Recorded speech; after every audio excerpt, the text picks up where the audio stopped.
Treasure Island by Robert Louis Stevenson. Part 5. My Sea Adventure. Chapter 22.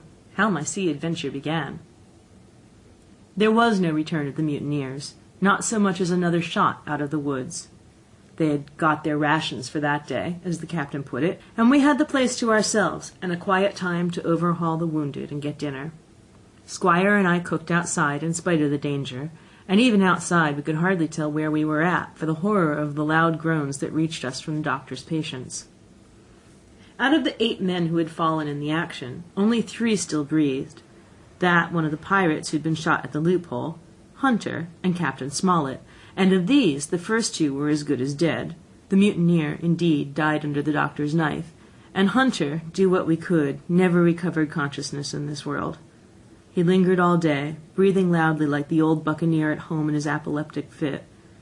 But the bones of his chest had been crushed by the blow, and his skull fractured in falling, and sometime in the following night, without sign or sound, he went to his Maker. As for the captain, his wounds were grievous indeed, but not dangerous. No organ was fatally injured. Anderson's ball, for it was Job that shot him first, had broken his shoulder blade and touched the lung, not badly. The second had only torn and displaced some muscles in the calf. He was sure to recover, the doctor said, but in the meantime, and for weeks to come, he must not walk or move his arm, nor so much as speak when he could help it.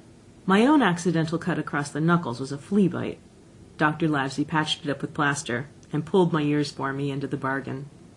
After dinner, the squire and the doctor sat by the captain's side a while in consultation, and when they'd talked to their heart's content, it being then a little past noon, the doctor took up his hat and pistols, girt on a cutlass, put the chart in his pocket, and with a musket over his shoulder, crossed the palisade on the north side, and set off briskly through the trees. Gray and I were sitting together at the far end of the blockhouse, to be out of earshot of our officers consulting, and Gray took his pipe out of his mouth and fairly forgot to put it back in again, so thunderstruck was he at this occurrence. "Why, in the name of Davy Jones," he said, "is Dr. Livesey mad?" "Why, no," says I. "He's about the last of this crew for that, I take it." "Well, shipmate," said Gray, "mad he may not be, but if he is not, you mark my words, I am." "I take it," I replied, "that the doctor has his idea, and if I'm right, he's going now to see Ben Gunn." I was right, as appeared later, but in the meantime, the house being stifling hot, and the little patch of sand inside the palisade ablaze with midday sun, I began to get another thought into my head, which was not by any means so right. What I began to do was to envy the doctor walking in the cool shadow of the woods, with the birds about him and the pleasant smell of the pines, while I sat grilling with my clothes stuck to the hot resin, and so much blood about me and so many poor dead bodies lying all around, that I took a disgust to the place that was almost as strong as fear.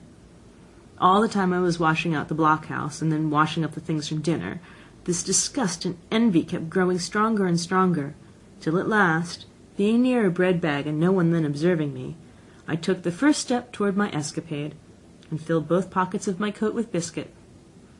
I was a fool, if you like, and I certainly was going to do a foolish, overbold act, but I was determined to do it, with all the precautions in my power. These biscuits, should anything befall me, would keep me, at least, from starving till far on in the next day. The next thing I laid hold of was Abrasive Pistols, and as I already had a powder horn and bullets, I felt myself well supplied with arms. As for the scheme I had in my head, it was not a bad one in itself. I was to go down the sandy spit that divides the Anchorage on the east from the open sea, find the white rock I'd observed last evening, and ascertain whether it was there or not that Ben Gunn had hidden his boat, a thing quite worth doing, as I still believe. But as I was certain I should not be allowed to leave the enclosure, my only plan was to take French leave, and slip out when nobody was watching, and that was so bad a way of doing it as made the thing itself wrong. But I was only a boy, and I had made my mind up. Well, as things at last fell out, I found an admirable opportunity. The squire and Gray were busy helping the captain with his bandages. The coast was clear. I made a bolt for it over the stockade and into the thickest of the trees, and before my absence was observed, I was out of cry of my companions. This was my second folly, far worse than the first, as I left but 2 sound men to guard the house. But like the first, it was a help towards saving all of us. I took my way straight for the east coast of the island, for I was determined to go down to the seaside of the spit to avoid all chance of observation from the anchorage. It was already late in the afternoon, though still warm and sunny. As I continued to thread the tall woods, I could hear from far before me not only the continuous thunder of the surf, but a certain tossing of foliage and grinding of boughs which showed me the sea breeze had set in higher than usual. Soon cool draughts of air began to reach me, and a few steps farther I came forth into the open borders of the grove, and saw the sea lying blue and sunny to the horizon, and the surf tumbling and tossing its foam along the beach. I have never seen the sea quiet around Treasure Island. The sun might blaze overhead, the air be without a breath, the surface smooth and blue, but still these great rollers would be running along all the external coasts, thundering and thundering by day and night, and I scarce believe there is one spot in the island where a man would be out of earshot of their noise. I walked along beside the surf with great enjoyment, till, thinking I was now got far enough to the south, I took the cover of some thick bushes and crept warily up to the ridge of the spit.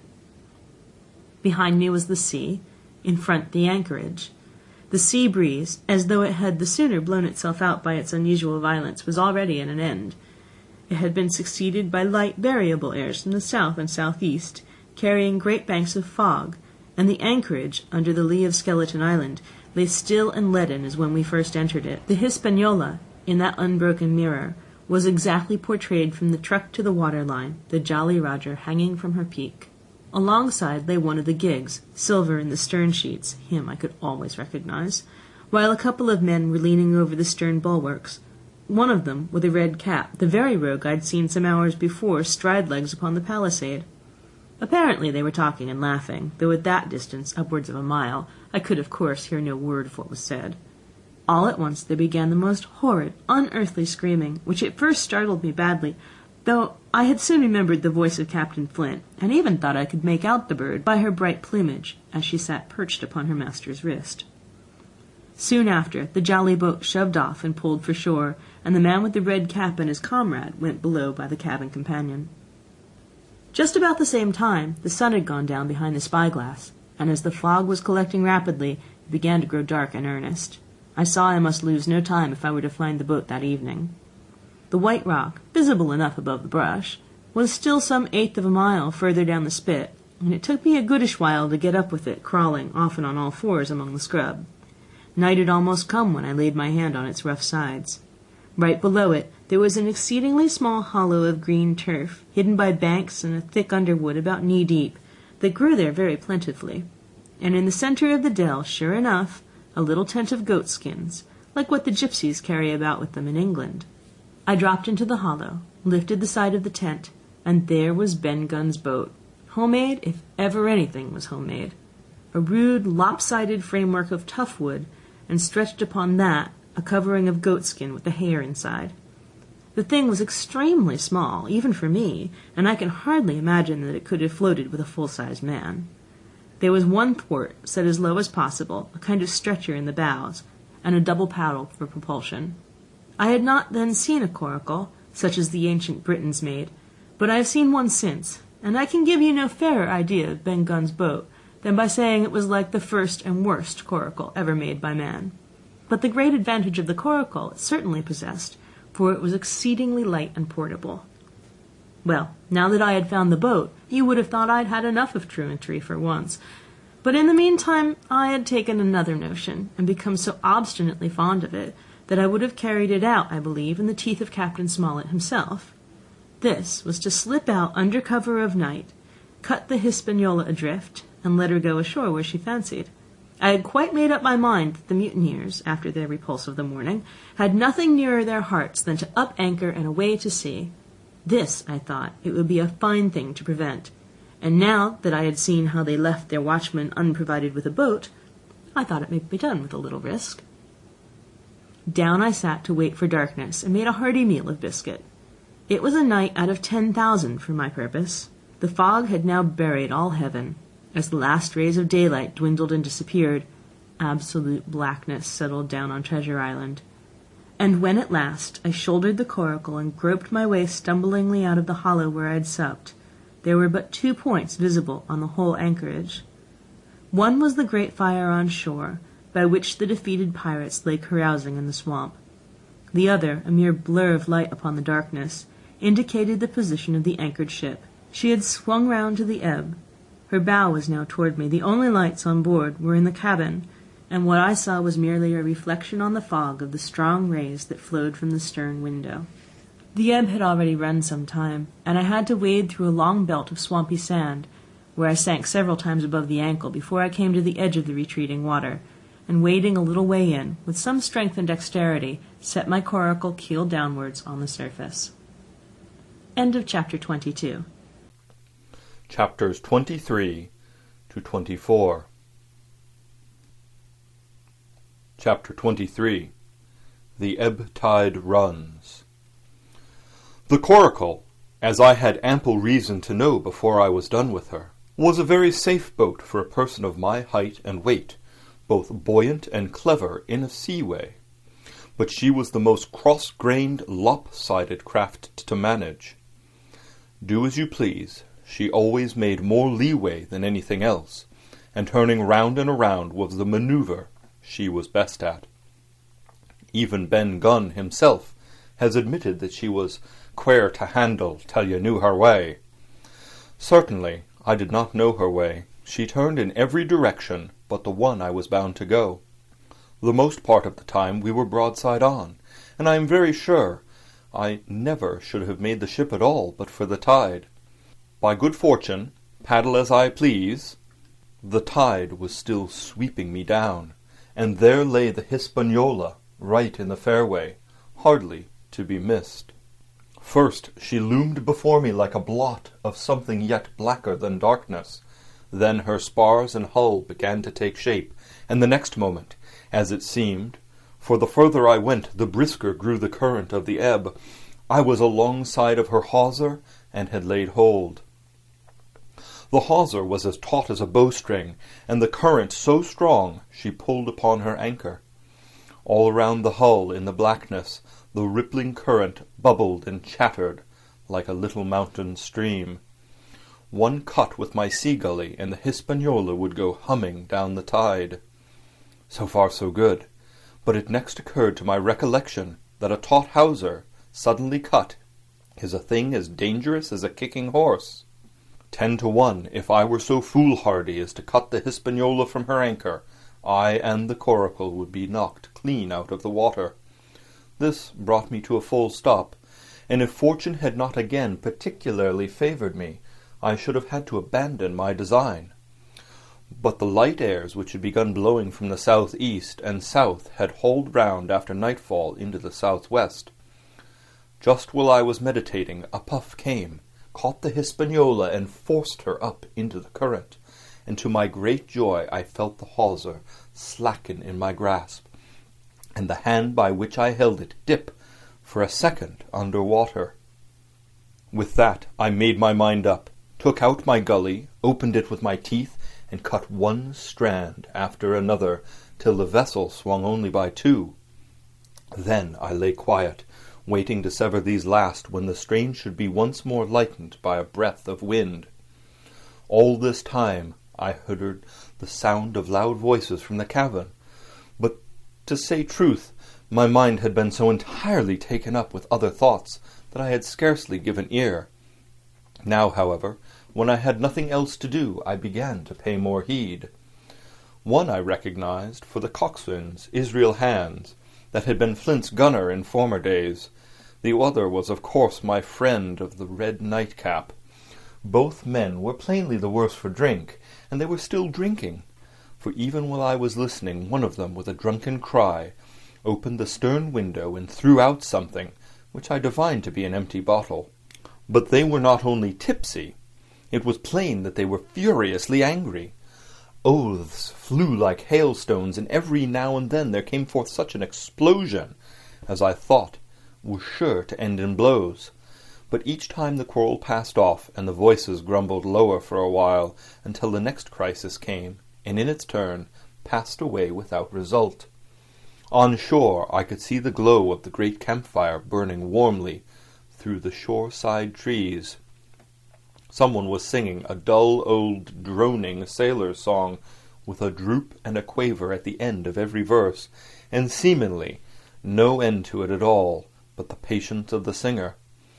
I heard it on the voyages more than once, and remember these words, "But one man of her crew alive, what put to sea with 75."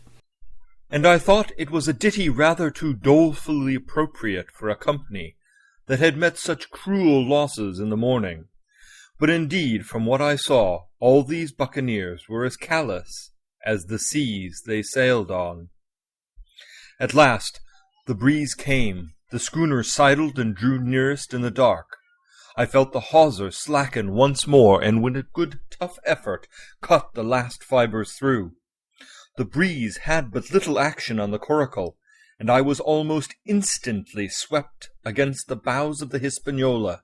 At the same time, the schooner began to turn upon her heel, spinning slowly end for end across the current.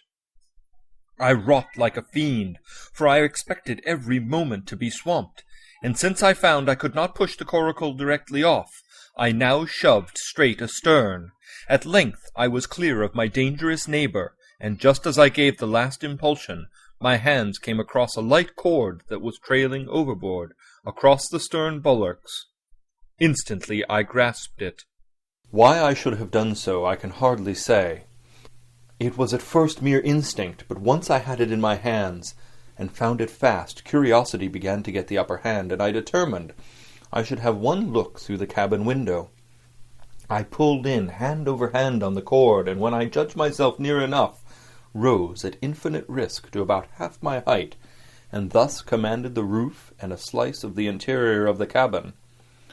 By this time the schooner and her little consort were gliding pretty swiftly through the water. Indeed, we had already fetched up level with the campfire. The ship was talking, as sailors say, loudly, treading the innumerable ripples with an incessant weltering splash, and until I got my eye above the window-sill I could not comprehend why the watchman had taken no alarm. One glance, however, was sufficient, and it was only one glance that I durst take from that unsteady skiff. It showed me Hans and his companions locked together in deadly wrestle, each with a hand upon the other's throat. I dropped upon the thwart again, none too soon, for I was near overboard. I could see nothing for the moment but these two furious and crimson faces swaying together under the smoky lamp, and I shut my eyes to let them grow once more familiar with the darkness. The Endless Ballad had come to an end at last, and the whole diminished company about the campfire had broken into the chorus I had heard so often. 15 men on a dead man's chest, yo-ho-ho, and a bottle of rum. Drink and the devil had done for the rest, yo-ho-ho, and a bottle of rum. I was just thinking how busy drink and the devil were at that very moment in the cabin of the Hispaniola when I was surprised by a sudden lurch of the Coracle. At the same moment she yawed sharply and seemed to change her course. The speed in the meantime had strangely increased. I opened my eyes at once. All around me were little ripples, combing over with a sharp bristling sound and slight phosphorescence. The Hispaniola herself, a few yards in whose wake I was still being whirled along, seemed to stagger in her course, and I saw her spars toss a little against the blackness of the night. Nay, as I looked longer, I made sure she was also wheeling to the southward. I glanced over my shoulder, and my heart jumped against my ribs. There, right behind me, was the glow of the campfire. The current had turned at right angles, sweeping round along with it the tall schooner and the little dancing Coracle. Ever quickening, ever bubbling higher, ever muttering louder, it went spinning through the narrows for the open sea. Suddenly the schooner in front of me gave a violent yaw, turning, perhaps, through 20 degrees, and almost at the same moment one shout followed another from on board. I could hear feet pounding on the companion ladder, and I knew that the two drunkards had at last been interrupted in their quarrel and awakened to a sense of their disaster. I lay down flat in the bottom of that wretched skiff and devoutly recommended my spirit to its Maker. At the end of the straits I made sure we must fall off into some bar of raging breakers, where all my troubles would be ended speedily, and though I could perhaps bear to die, I could not bear to look upon my fate as it approached. So I must have lain for hours, continually beaten to and fro upon the billows, now and again wetted with flying sprays, and never ceasing to expect death at the next plunge. Gradually weariness grew upon me, a numbness, an occasional stupor fell upon my mind even in the midst of my terrors, until sleep at last supervened, and in my sea-tossed coracle I lay and dreamed of home and the old Admiral Benbow. End of chapter 23.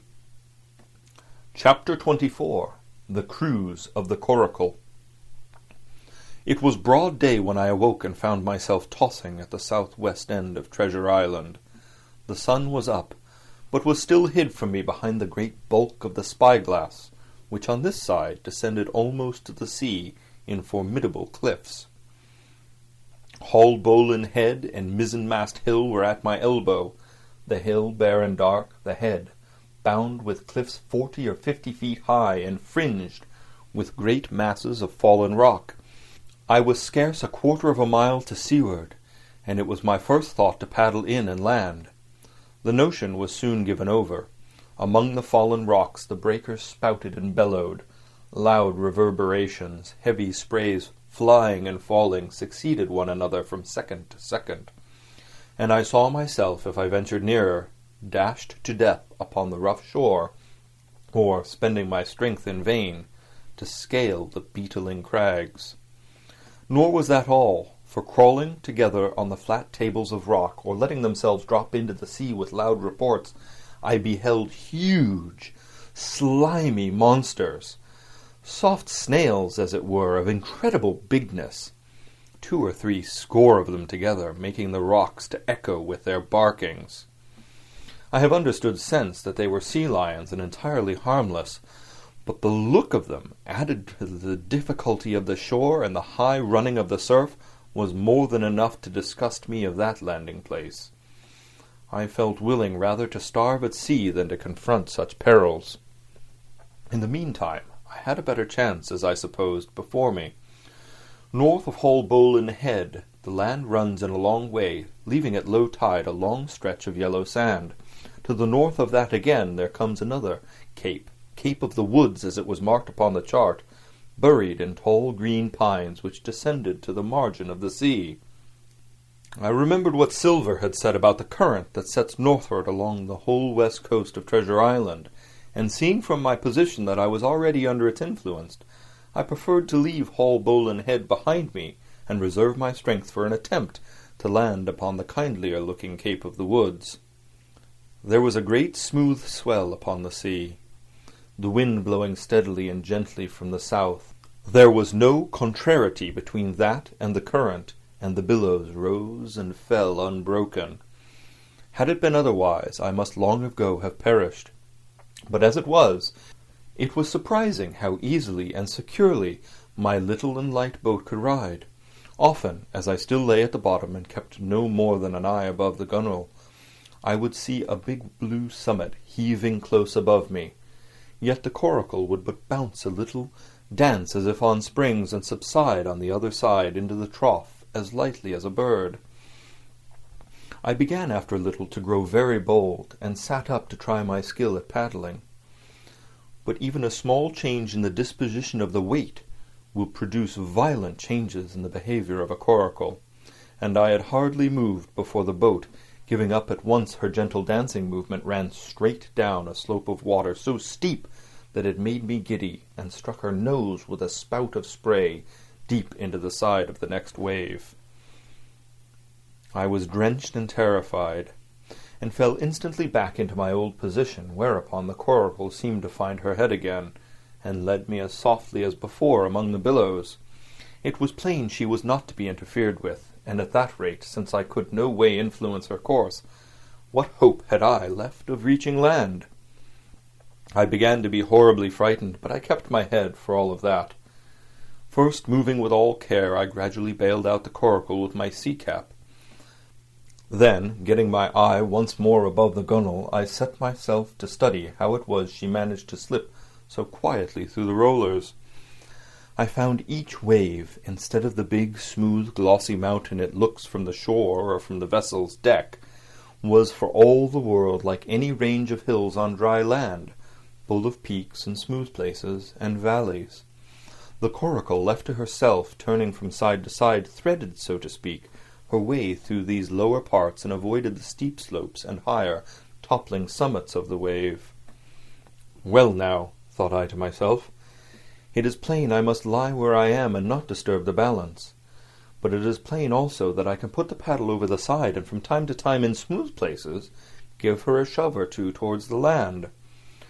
No sooner thought upon than done.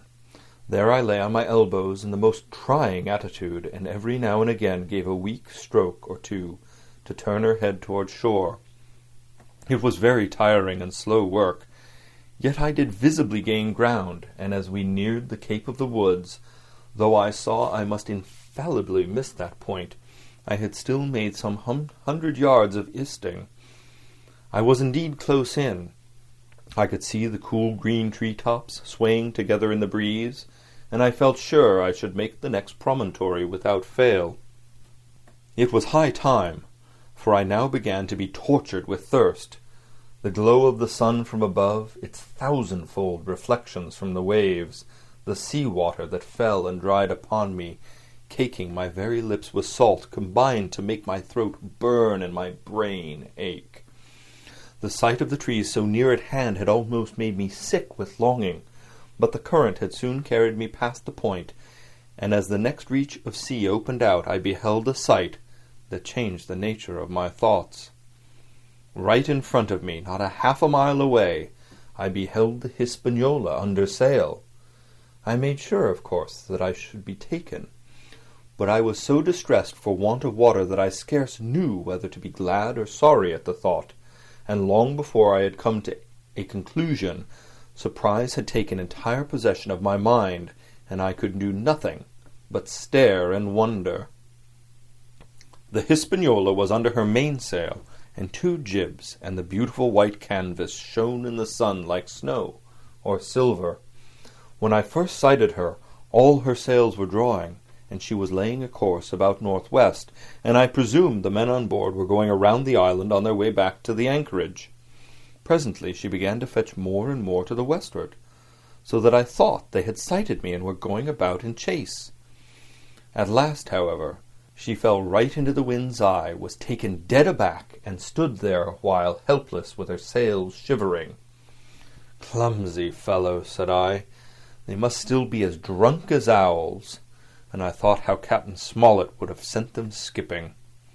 Meanwhile the schooner gradually fell off, and filled again upon another tack, sailed swiftly for a minute or so, and brought up once more dead in the wind's eye. Again and again this was repeated, to and fro, up and down, north, south, east, and west.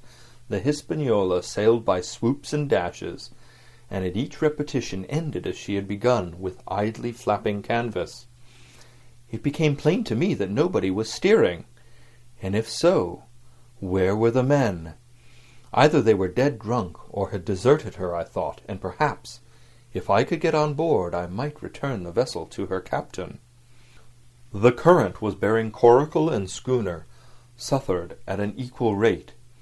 As for the latter's sailing, it was so wild and intermittent, and she hung each time so long in irons, that she certainly gained nothing, if she did not even lose.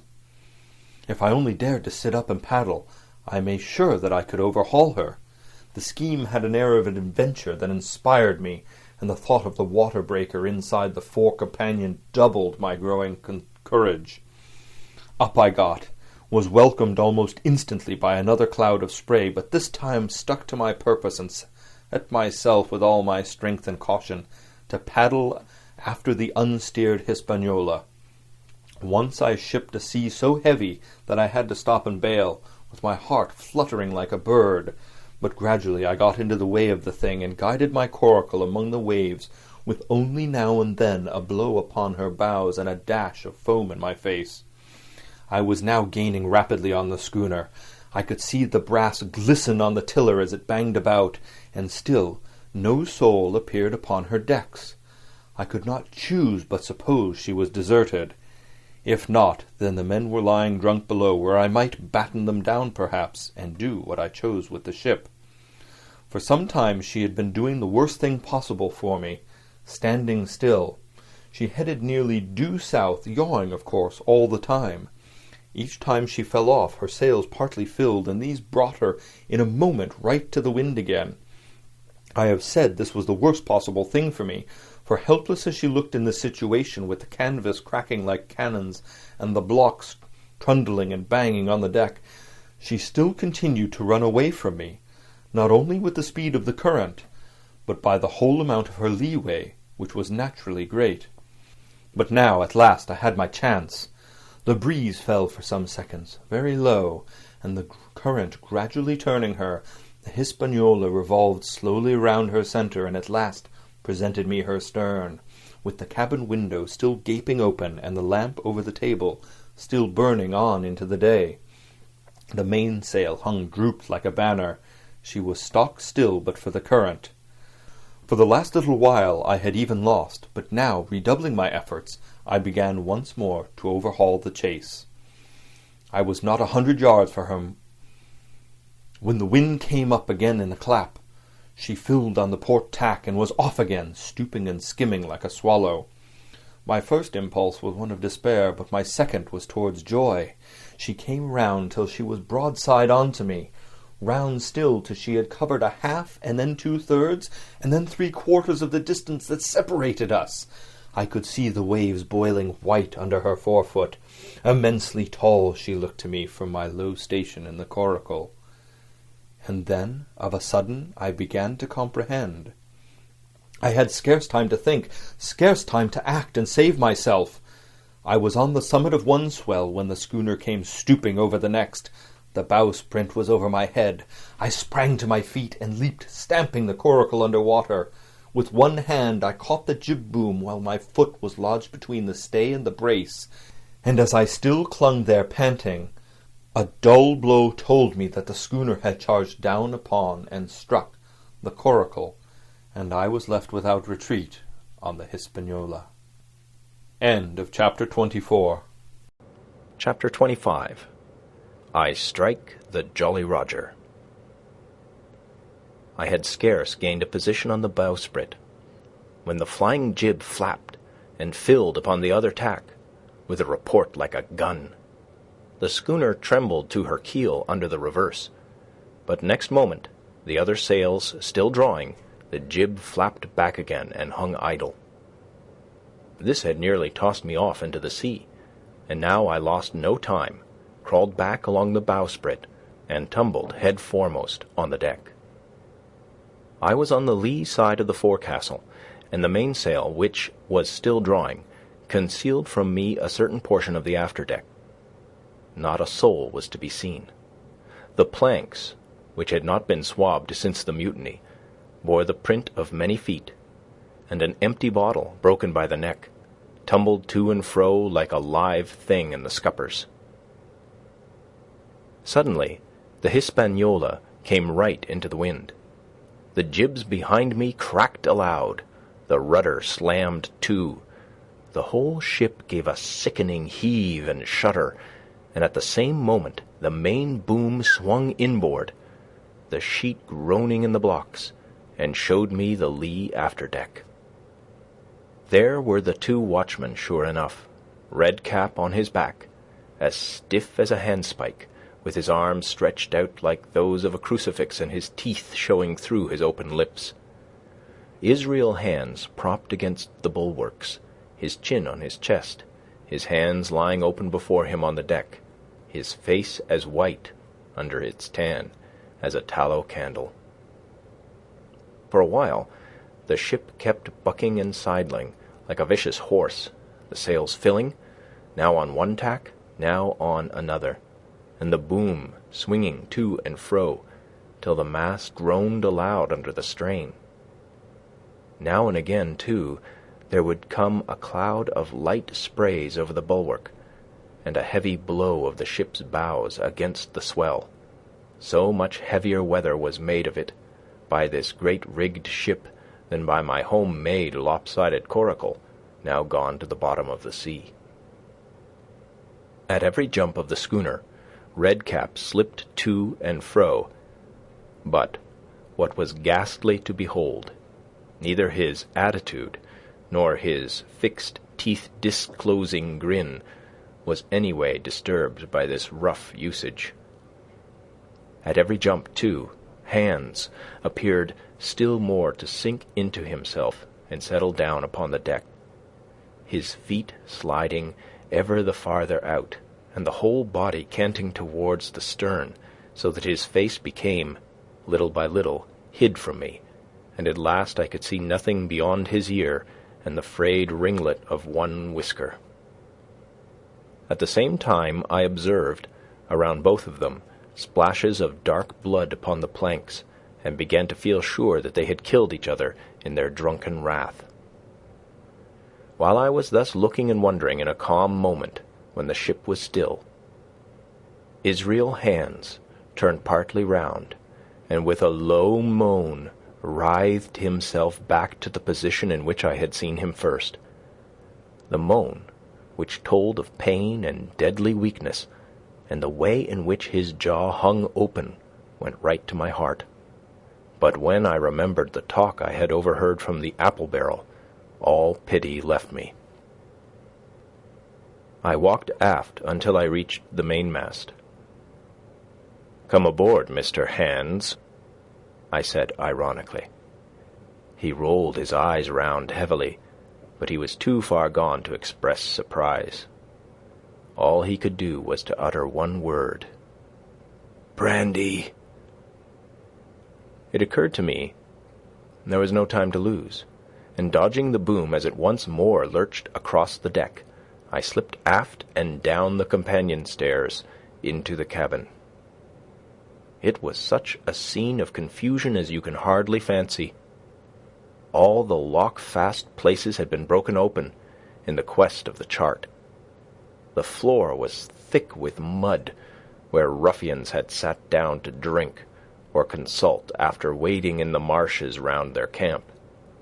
The bulkheads, all painted in clear white and beaded round with gilt, bore a pattern of dirty hands. Dozens of empty bottles clinked together in corners to the rolling of the ship. One of the doctor's medical books lay open on the table, half of the leaves gutted out, I suppose, for pipe lights. In the midst of all this, the lamp still cast a smoky glow, obscure and brown as umber. I went into the cellar. All the barrels were gone, and of the bottles a most surprising number had been drunk out and thrown away. Certainly, since the mutiny began, not a man of them could ever have been sober. Foraging about, I found a bottle with some brandy left, for Hands, and for myself I routed out some biscuit, some pickled fruits, a great bunch of raisins, and a piece of cheese. With these I came on deck, put down my own stock behind the rudder-head, and well out of the coxswain's reach, went forward to the water-breaker, and had a good deep drink of water, and then, and not till then, gave Hands the brandy. He must have drunk a gill before he took the bottle from his mouth. "Aye," said he. "By thunder, but I wanted some of that." I had sat down already in my own corner and begun to eat. "Much hurt?" I asked him. He grunted, or rather I might say he barked. "If that doctor was aboard," he said, "I'd be right enough in a couple of turns. But I don't have no manner of luck, you see, and that's what's the matter with me.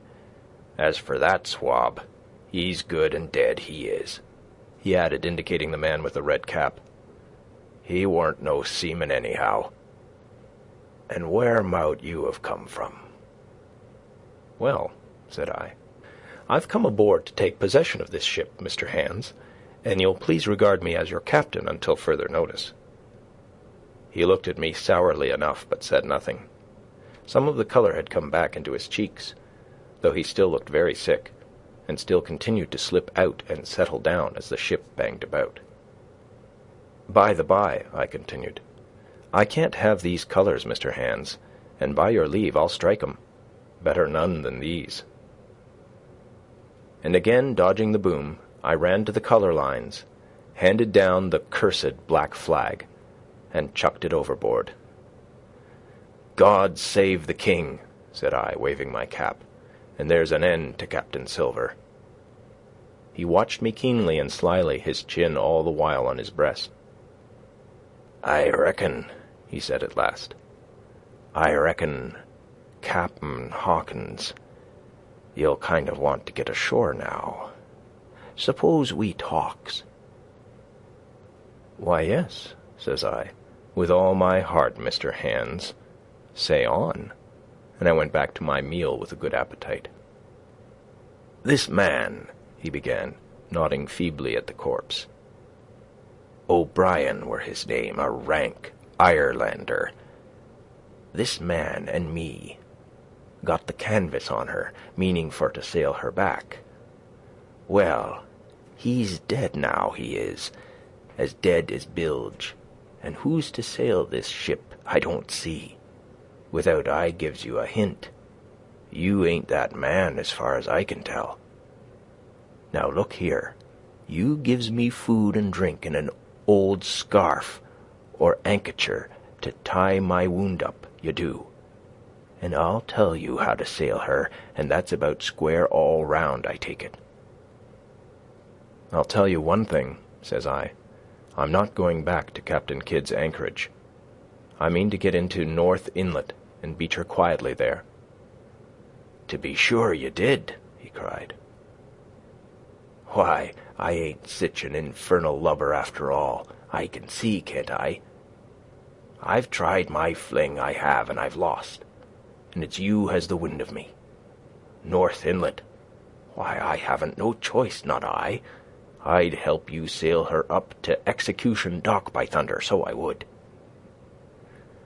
Well, as it seemed to me, there was some sense in this.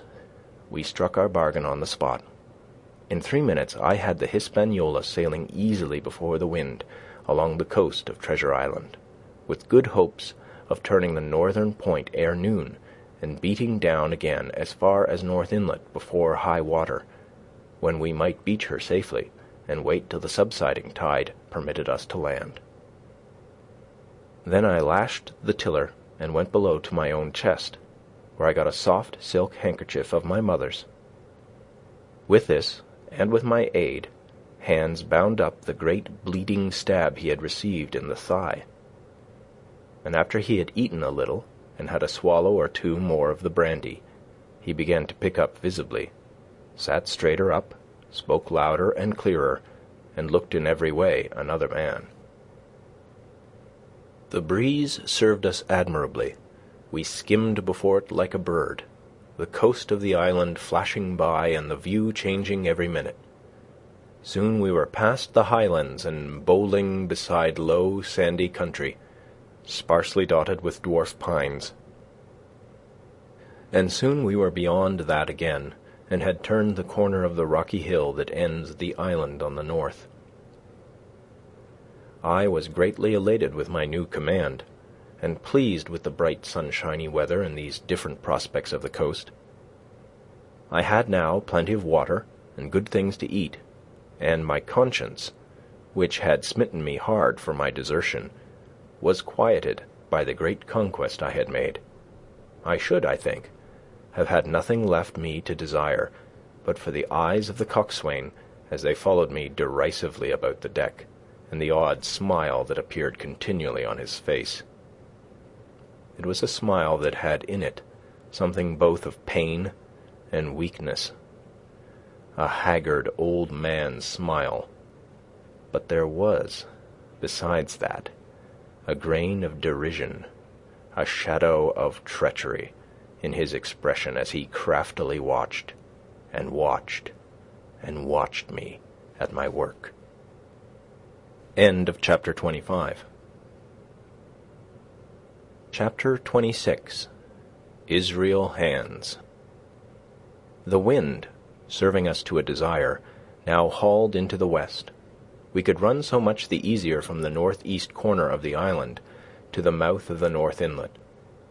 Only, as we had no power to anchor, and dared not beach her till the tide had flowed a good deal farther, time hung on our hands. The coxswain told me how to lay the ship to. After a good many trials I succeeded, and we both sat in silence over another meal. "Cap'n," said he at length, with that same uncomfortable smile, "here's my old shipmate, O'Brien. Suppose you was to heave him overboard. I ain't particular, as a rule, and I don't take no blame for settling his hash, but I don't reckon him ornamental now, do you?" "I'm not strong enough, and I don't like the job, and there he lies for me," said I. "This here's an unlucky ship, this Hispaniola, Jim," he went on, blinking. "There's a power of men been killed in this Hispaniola. A sight o' poor seamen dead and gone since you and me took ship to Bristol. I never seen sich dirty luck, not I. There was this here O'Brien now. He's dead, ain't he? Well, now, I'm no scholar, and you're a lad as can read and figure, and to put it straight, do you take it as dead man is dead for good, or do he come alive again?" "You can kill the body, Mr. Hands, but not the spirit. You must know that already," I replied. "O'Brien there is in another world and may be watching us." "Ah," says he. "Well, that's unfortunate. Appears as if killing parties was a waste of time. Howsomever, spirits don't reckon for much by what I've seen. I'll chance it with the spirits, Jim. And now, you've spoke up free, and I'll take it kind if you'd step down into that there cabin and get me shiver me timbers, I can't hit the name on't. Well, you get me a bottle of wine, Jim. This here brandy's too strong for my head." Now the coxswain's hesitation seemed to be unnatural, and as for the notion of his preferring wine to brandy, I entirely disbelieved it. The whole story was a pretext.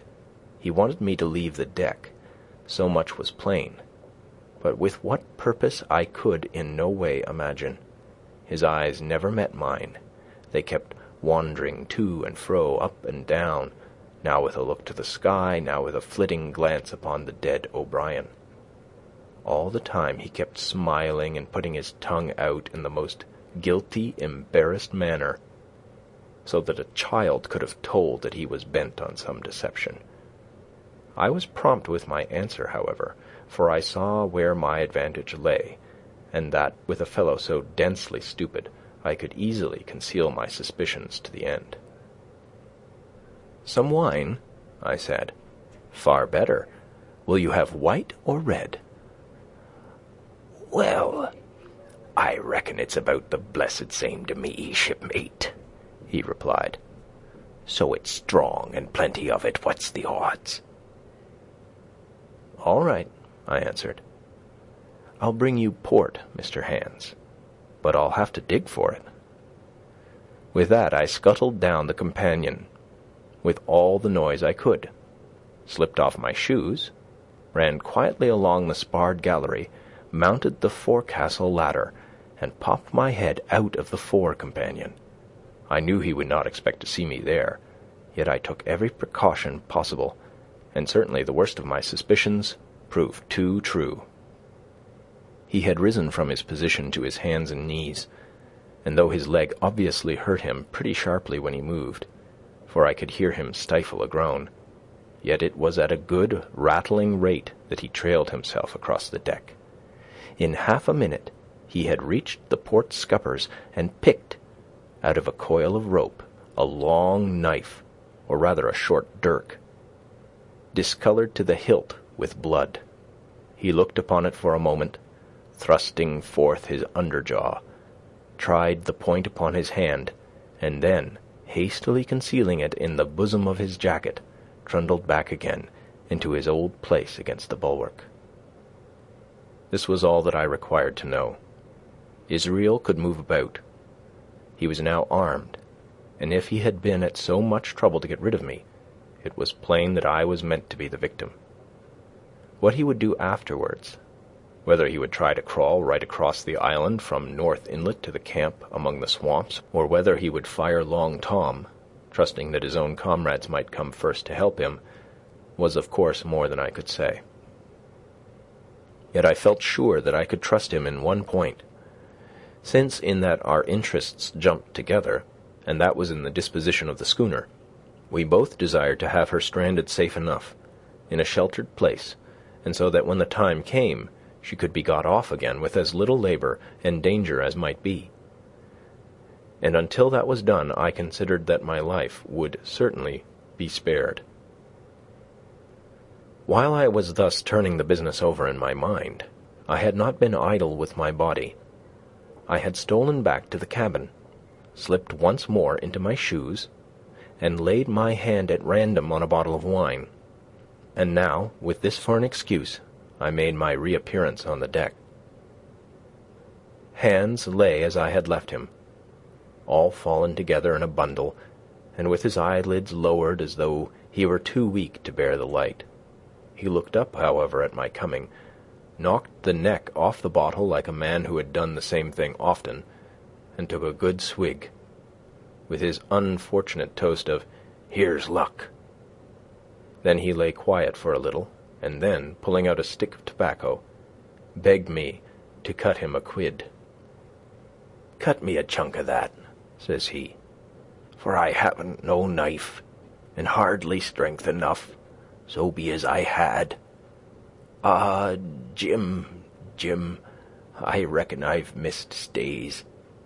Cut me a quid, as'll likely be the last, lad, for I'm for my long home, and no mistake." "Well," said I, "I'll cut you some tobacco, but if I was you, and thought myself so badly, I would go to my prayers, like a Christian man." "Why?" said he. "Now you tell me why." "Why?" I cried. "You were asking me just now about the dead. You've broken your trust. You've lived in sin and lies and blood. There's a man you killed lying at your feet this moment, and you ask me why? For God's mercy, Mr. Hans, that's why." I spoke with a little heat, thinking of the bloody dirk he had hidden in his pocket and designed, in his ill thoughts, to end me with. He, for his part, took a great draught of the wine, and spoke with the most unusual solemnity. "For 30 years," he said, "I've sailed the seas, and seen good and bad, better and worse, fair weather and foul, provisions running out, knives going, and what not. Well, now, I tell you, I never seen good come o' goodness yet. Him as strikes first is my fancy. Dead men don't bite. That's my views. Amen, so be it. And now you look here," he added, suddenly changing his tone. "We've had about enough of this foolery. The tide's made good enough by now. You just take my orders, Cap'n Hawkins, and we'll sail slap in and be done with it." All told, we had scarce 2 miles to run, but the navigation was delicate. The entrance to this northern anchorage was not only narrow and shoal, but lay east and west, so that the schooner must be nicely handled to be got in. I think I was a good, prompt subaltern, and I am very sure that Hans was an excellent pilot, for we went about and dodged in, shaving the banks with a certainty and a neatness that were a pleasure to behold. Scarcely had we passed the heads before the land closed around us. The shores of North Inlet were as thickly wooded as those of the southern Anchorage, but the space was longer and narrower, and more like, what in truth it was, the estuary of a river. Right before us, At the southern end, we saw the wreck of a ship in the last stages of dilapidation. It had been a great vessel of 3 masts, but had lain so long exposed to the injuries of the weather that it was hung about with great webs of dripping seaweed, and on the deck of it shore bushes had taken root and now flourished thick with flowers. It was a sad sight, but it showed us that the anchorage was calm. "Now," said Hans, "look there. There's a pet bit for to beach a ship in. Fine flat sand, never a cat's paw. Trees all around of it, and flowers a-blowin' like a guarding on that old ship." "And once beached," I inquired, "how shall we get her off again?" "Why so," he replied. "You take a line ashore, there on the other side at low water. Take a turn about one of them big pines. Bring it back, take a turn around the capstan, and lie to for the tide. Come high water, all hands take a pull upon the line, and off she comes, as sweet as nature. And now, boy, you stand by. We're near the bit now. She's too much way on her. Starboard a little. So, steady. Starboard. Larboard a little. Steady. Steady." So he issued his commands, which I breathlessly obeyed, till, all of a sudden, he cried, "Now, my hearty, luff!" And I put the helm hard up, and the Hispaniola swung round rapidly and ran stem on for the low wooded shore. The excitement of these last manoeuvres had somewhat interfered with the watch I had kept hitherto, sharply enough upon the coxswain. Even then I was still so much interested, waiting for the ship to touch, that I had quite forgot the peril that hung over my head, and stood craning over the starboard bulwarks, and watching the ripples spreading wide before the bows. I might have fallen without a struggle for my life, had not a sudden disquietude seized upon me and made me turn my head. Perhaps I had heard a creak, or seen his shadow moving with the tail of my eye. Perhaps it was an instinct, like a cat's. But sure enough, when I looked round, there was Hans, already halfway towards me, with the dirk in his right hand. We must both have cried out aloud when our eyes met, but while mine was the shrill cry of terror, his was a roar of fury like a charging bully's. At the same instant, he threw himself forward, and I leapt sideways towards the bows. As I did so, I let go of the tiller, which sprang sharp to leeward, and I think this saved my life, for it struck Hans across the chest and stopped him, for a moment, dead. Before he could recover, I was safe out of the corner where he had me trapped, with all the deck to dodge about. Just forward of the mainmast I stopped, drew a pistol from my pocket, took a cool aim, though he had already turned and was once more coming directly after me, and drew the trigger. The hammer fell, but there followed neither flash nor sound. The priming was useless with sea-water. I cursed myself for my neglect. Why had not I long before reprimed and reloaded my only weapons? Then I should not have been, as now, a mere fleeing sheep before this butcher. Wounded as he was, it was wonderful how fast he could move, his grizzled hair tumbling over his face, and his face itself as red as a red ensign with his haste and fury. I had no time to try my other pistol, nor indeed much inclination, for I was sure it would be useless. One thing I saw plainly: I must not simply retreat before him, or he would speedily hold me boxed into the bows, as a moment since he had so nearly boxed me in the stern. Once so caught, and 9 or 10 inches of the blood-stained dirk would be my last experience on this side of eternity. I placed my palms against the mainmast, which was of a goodish bigness, and waited, each nerve upon the stretch. Seeing that I meant to dodge, he also paused, and a moment or two passed in feints on his part and corresponding movements upon mine.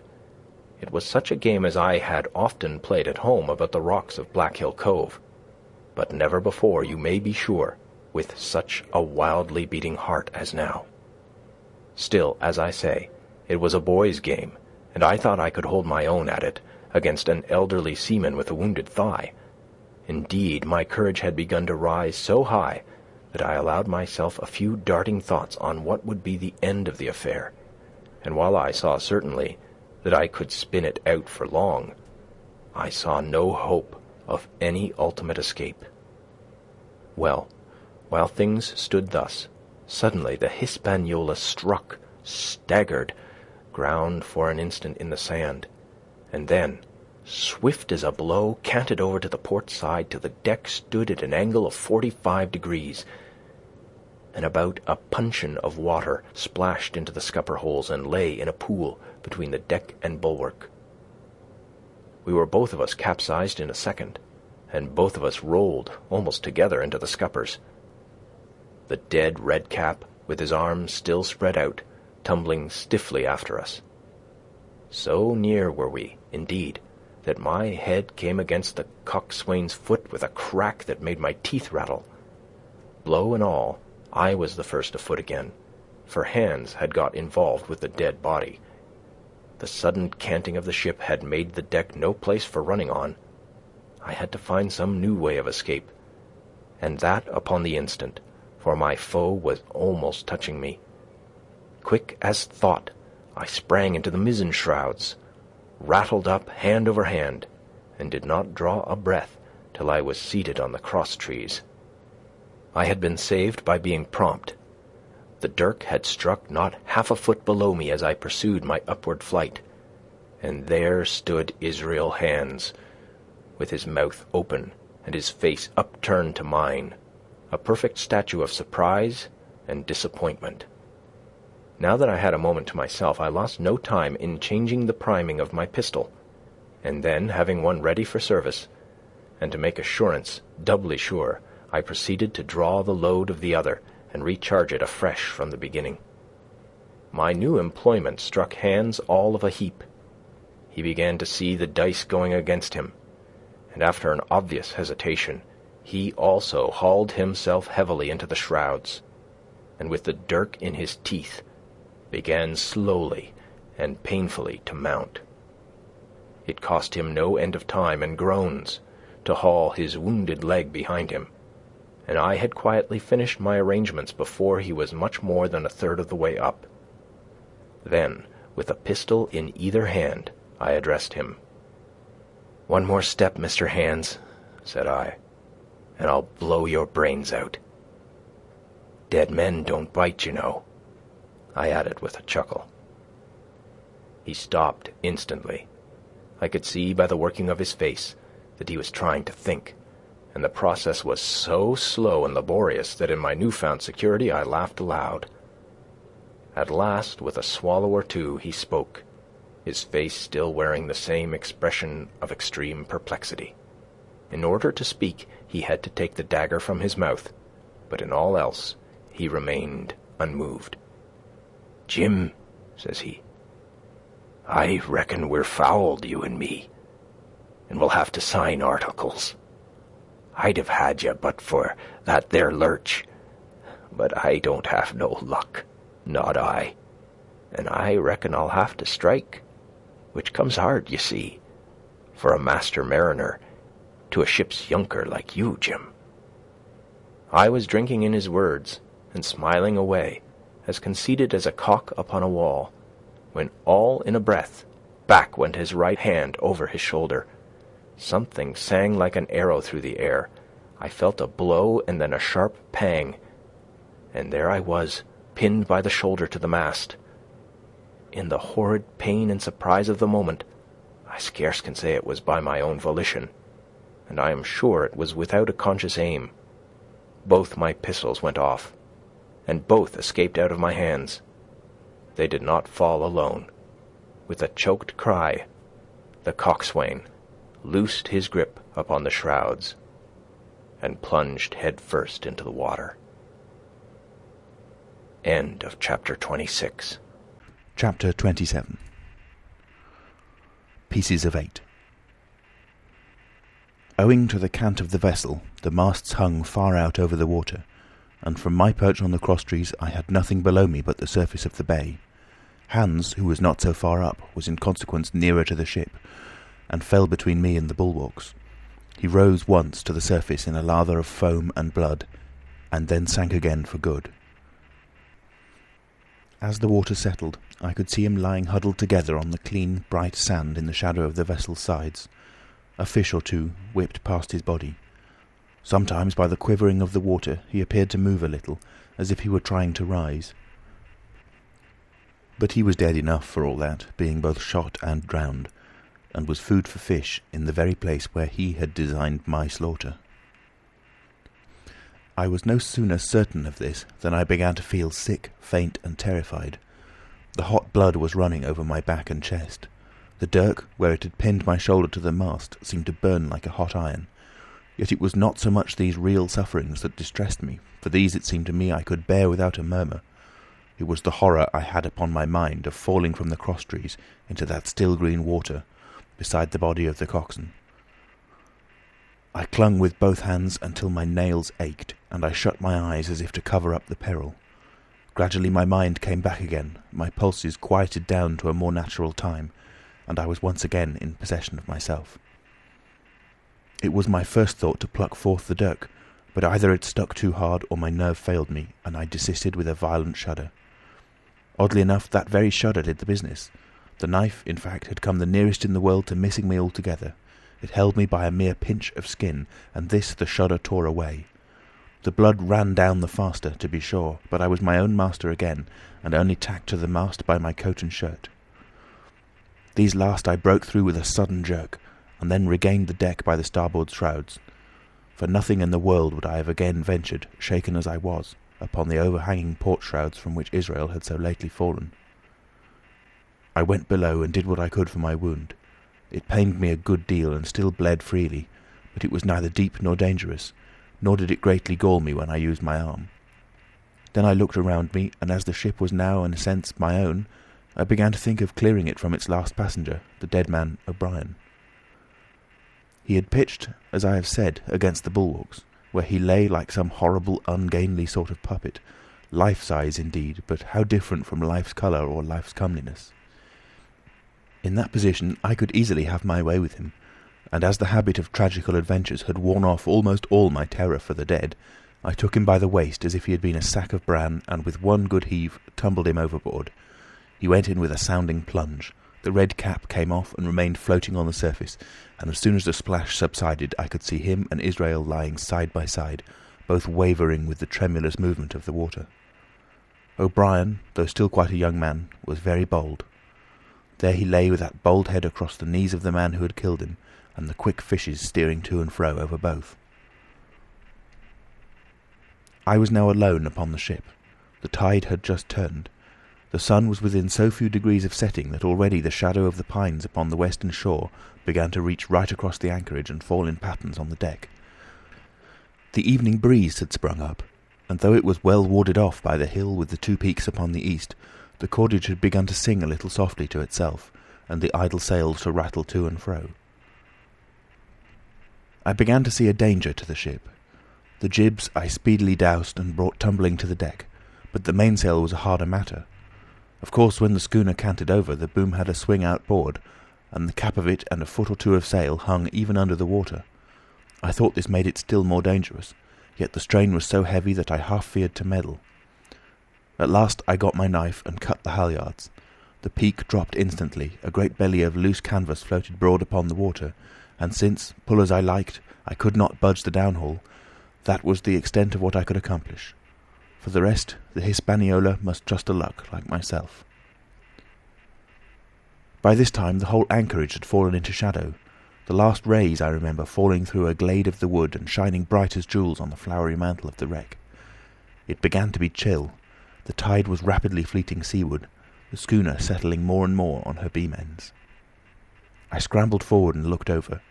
It seemed shallow enough, and holding the cut hawser in both hands for last security, I let myself drop softly overboard. The water scarcely reached my waist. The sand was firm and covered with ripple marks, and I waded ashore in great spirits, leaving the Hispaniola on her side, with her mainsail trailing wide upon the surface of the bay. About the same time the sun went fairly down, and the breeze whistled low in the dusk among the tossing pines. At least and at last I was off the sea, nor had I returned thence empty-handed. There lay the schooner, clear at last from buccaneers, and ready for our own men to board and get to sea again. I had nothing nearer my fancy than to get home to the stockade and boast of my achievements. Possibly I might be blamed a bit for my truantry, but the recapture of the Hispaniola was a clenching answer, and I hoped that even Captain Smollett would confess I had not lost my time. So thinking, and in famous spirits, I began to set my face homeward for the blockhouse and my companions. I remembered that the most easterly of the rivers which drain into Captain Kidd's Anchorage ran from the two-peaked hill upon my left, and I bent my course in that direction, that I might pass the stream whilst it was small. The wood was pretty open, and keeping along the lower spurs, I had soon turned the corner of that hill, and was not long after waded to the mid-calf across the watercourse. This brought me near to where I had encountered Ben Gunn, the Maroon, and I walked more circumspectly, keeping an eye on every side. The dusk had come nigh hand completely, and as I opened out the cleft between the two peaks, I became aware of a wavering glow against the sky, where, as I judged, the man of the island was cooking his supper before a roaring fire. And yet I wondered in my heart that he should show himself so careless, for if I could see this radiance, might it not reach the eyes of Silver himself, where he camped upon the shore among the marshes? Gradually the night fell blacker. It was all I could do to guide myself even roughly towards my destination. The double hill behind me and the spyglass on my right hand loomed faint and fainter. The stars were few and pale, and in the low ground where I wandered I kept tripping among bushes and rolling into sandy pits. Suddenly a kind of brightness fell about me. I looked up. A pale glimmer of moonbeams had alighted on the summit of the spyglass, and soon after I saw something broad and silvery moving low down behind the trees, and knew that the moon had risen. With this to help me, I passed rapidly over what remained to me of my journey, and sometimes walking, sometimes running, impatiently drew near to the stockade.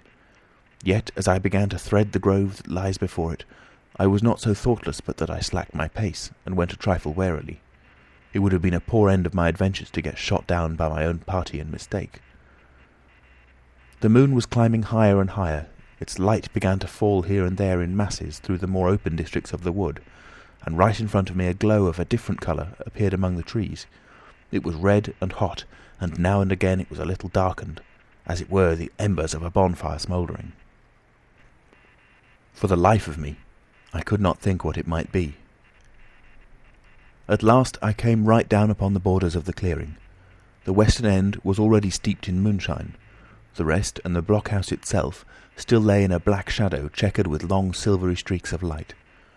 On the other side of the house an immense fire had burned itself into clear embers, and shed a steady red reverberation contrasted strongly with the mellow paleness of the moon. There was not a soul stirring, nor a sound beside the noises of the breeze. I stopped, with much wonder in my heart, and perhaps a little terror also. It had not been our way to build great fires. We were, indeed, by the captain's orders, somewhat niggardly of firewood, and I began to fear that something had gone wrong while I was absent. I stole round by the eastern end, keeping close in shadow, and, at a convenient place where the darkness was thickest, crossed the palisade. To make assurance surer, I got upon my knees and hands and crawled without a sound towards the corner of the house. As I drew nearer, my heart was suddenly and greatly lightened. It is not a pleasant noise in itself, and I have often complained of it at other times, but just then it was like music to hear my friends snoring together so loud and peaceful in their sleep. The sea cry of the watch, that beautiful "All's well," never fell more reassuringly on my ear. In the meantime, there was no doubt of one thing. They had kept an infamous bad watch. If it had been Silver and his lads that were now creeping in on them, not a soul would have seen daybreak. That was what it was, thought I, to have had the captain wounded, and again I blamed myself sharply for leaving them in that danger with so few to mount guard. By this time I had got to the door and stood up. All was dark within, so that I could distinguish nothing by the eye. As for sounds, there was the steady drone of the snorers, and a small occasional noise, a flickering or pecking that I could in no way account for. With my arms before me I walked steadily in. I should lie down in my own place, I thought with a silent chuckle, and enjoy their faces when they found me in the morning. My foot struck something yielding. It was a sleeper's leg, and he turned and groaned, but without awaking. And then, all of a sudden, a shrill voice broke forth out of the darkness. "Pieces of 8! Pieces of 8! Pieces of 8! Pieces of 8! Pieces of 8!" And so forth, without pause or change, like the clacking of a tiny mill. Silver's green parrot, Captain Flint. It was she whom I had heard pecking at a piece of bark. It was she keeping better watch than any human being, who thus announced my arrival with her wearisome refrain. I had no time left to me to recover. At the sharp, clipping tone of the parrot, the sleepers awoke and sprang up, and with a mighty oath the voice of Silver cried, "Who goes?" I turned to run, struck violently against one person, recoiled, and ran full into the arms of a second, who for his part closed upon and held me tight. "Bring a torch, Dick," said Silver when my capture was thus assured. And one of the men left the log-house, and presently returned with a lighted brand. End of chapter 27.